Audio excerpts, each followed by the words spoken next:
Hi Shogi fans, this is the second video on edge bishop attack, and this is the main branching off point of edge bishop attack, which you've seen in the previous video. So if we were to make a quick review on the main moves, let's go back to here.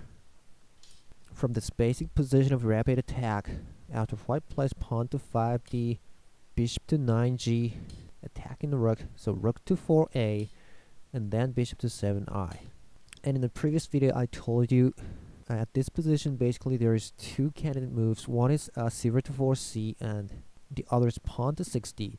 And we've covered silver to 4c in the previous video, and the meaning of which was white tries to defend the second file with the rook. So he moves the rook as fast as he can to protect the second file like this, right?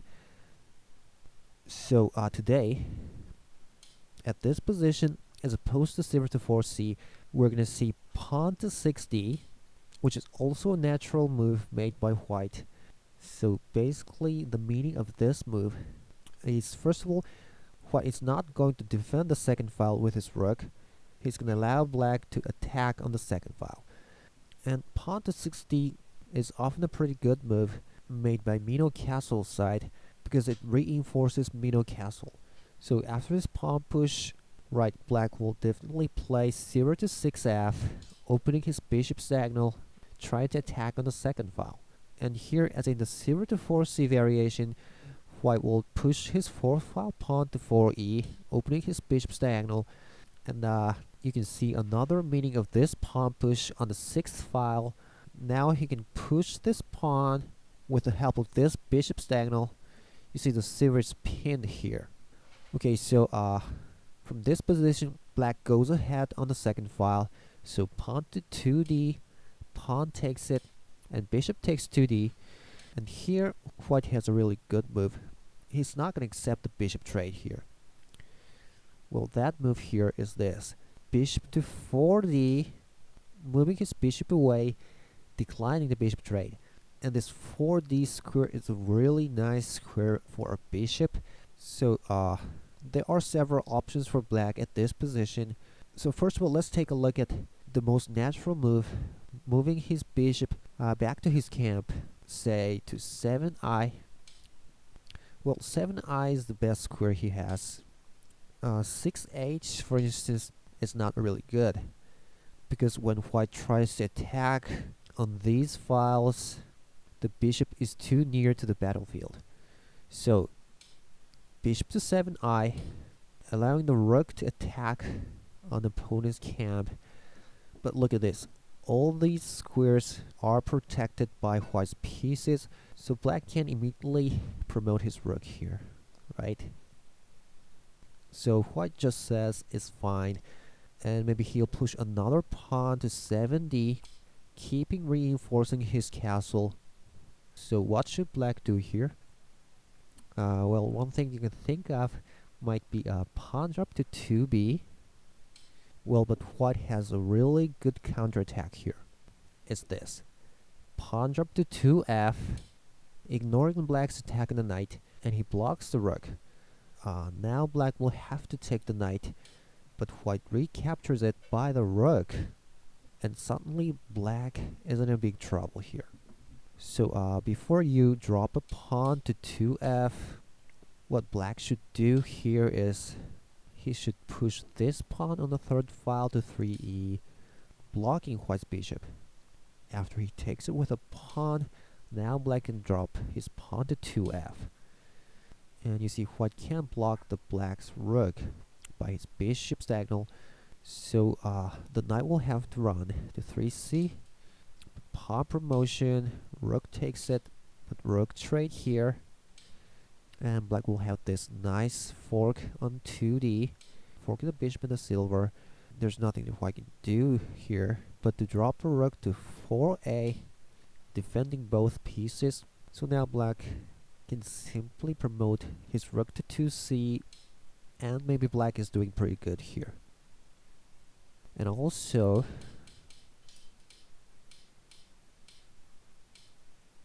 other than making this pawn push to 3e, oh, and by the way, pawn to 2c also looks good. A really good diagonal pawn. But again, white can block the rook. And black will have to promote the pawn. White takes it. Now rook can take this pawn. But bishop to 4d again, attacking the rook. And if rook goes back to 2h, it's simply that black has just lost a move. He just made a pass at this setup, right?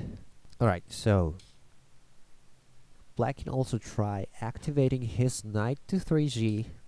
Also a very good move. Now let's say white just reinforces castle. Now what black should do here is not taking that pawn. That's not what he wants to do. An even better attack is this.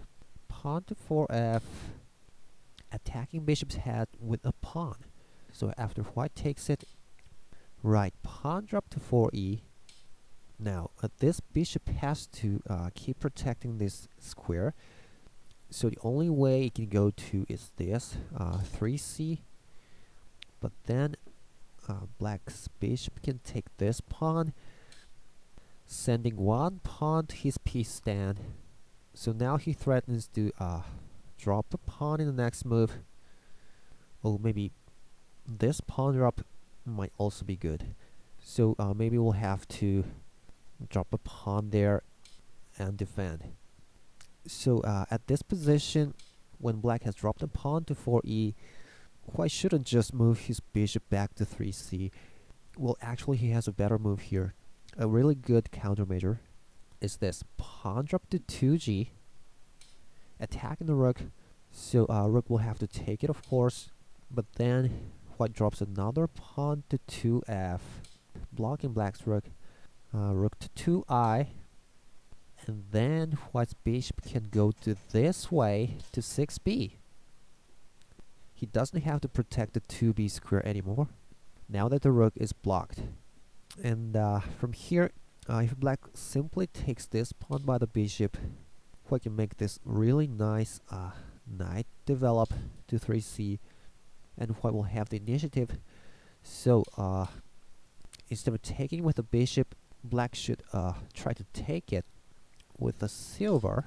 So knight will come over to 3c, and black will take the pawn by the silver. And now the rook can come over to 2a, where the knight was on. Black will have to drop the pawn to 2h and defend. Now let's say white pushes the edge file pawn to 1d, and here maybe it's a good idea for black to move the bishop back to 8h, bringing it to its original diagonal. White goes ahead with the edge pawn, and maybe silver to 4g. And white is trying to make an edge attack here by making the best use of this bishop's diagonal. But black has good attacks too here. For instance, pawn to 3e attacking the knight's head, or just pushing this pawn, blocking white's bishop. So I think it's a really difficult position here. I'm not sure which is good here. Alright, now let's get back to here, this position where black has just developed his knight to 3g.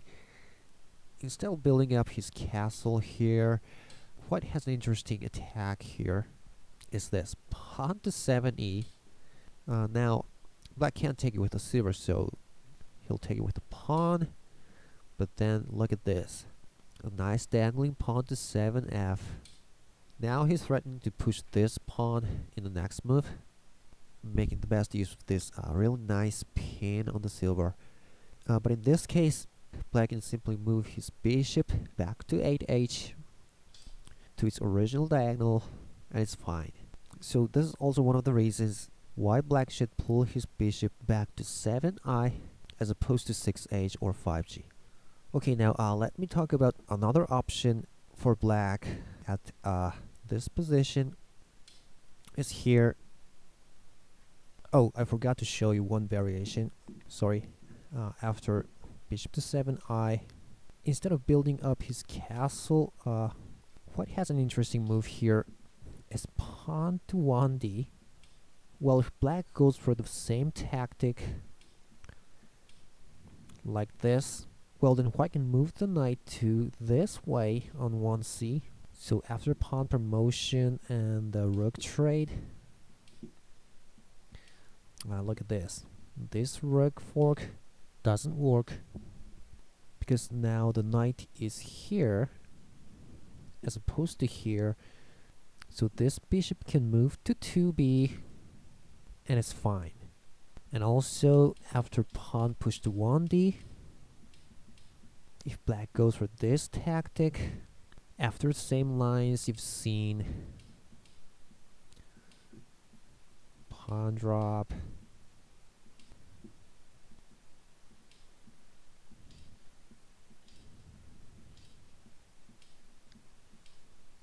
now look at this. White is going for the edge attack, one step faster than you've seen. So it seems this edge pawn push by white is a pretty good move, but in this case white's building of his castle is a bit late. So maybe black can then move his bishop back to 8h and try to move the silver back in the next move, offering a bishop trade. Right, so anyway, let's go back to here. We have looked at bishop to 7i here, but black has also an interesting move here, is bishop to 1e. Now what he's trying to do here is he's trying to move the bishop to here, 3g, a really nice square in the next move. So from here white will play rook to 4c, preparing to make a counterattack on the second file. And once again, black shouldn't make this pawn drop here. White's gonna just block the rook by the pawn, and if black takes the knight, white's rook will swing over to 2c. It's good for white. So after rook to 4c, black goes ahead with moving his bishop to 3g, and maybe gold to 6c, protecting pawn on 6d, and maybe silver to 5g upward, and it looks like another difficult game here. Alright, now finally let me show you something else, a really interesting variation. Now we go back as many moves as here, where black has moved his bishop to 9g, the key move for edge bishop attack. Now we've been learning the moves after rook to 4a here, but actually white has another option. It's rook to 4c, really surprising move. Now what happens if black just simply promotes his the bishop to 3a? Well, then white will move his gold to 4b, preventing the horse from making any further move. Now one example after this would be 0 to 6f, but now white will play gold to 5a from the right. He's going for capturing that horse. Now what should black do? Well, maybe he should start attacking on the third file, making a gambit, and then move the rook to that file. White goes ahead capturing the horse, gold to 4a sideways. Now horse takes it. Now after gold recaptures, black can drop a gold to 3d, forking the rook and the bishop. So the rook runs, black takes the bishop, silver recaptures, rook takes 3e, pawn drop, and there isn't a real nice square for the rook to run. Maybe 3f, but white has this nice bishop drop to 2g, and it looks like white is doing good here. So from here, when white moved the rook to 4c, maybe black shouldn't just immediately promote his bishop. So how about simply move the silver to 6f, preparing for this bishop's attack on the second file? Well, I mean, because in this case black doesn't have to move the bishop immediately from here, because this edge pawn attack is not a threat to him. He can just simply promote his bishop, attacking the silver. So after white deals with it, black can just take this pawn, right? So here black can simply move his silver without moving his bishop. Now from here maybe white will play pawn to 4e, and let's say black protects the 4f square by the silver. Well, he can defend it with the bishop too, but let's say he did it with the silver, maintaining his option of this bishop promotion. So now that these two silvers are developed, maybe it's time for white to prevent the bishop's promotion here. So go to 5c, because black's pieces are well enough developed here to make an effective attack before his horse would be captured by the moves you've seen. So after go to 5c, now black will move his bishop to 7i, going for the second file. Now white will calmly reinforce his castle, and black will play pawn to 2d. Pawn takes and bishop captures, and of course white doesn't accept the bishop trade here. Bishop to 4d, and maybe bishop back to 7i.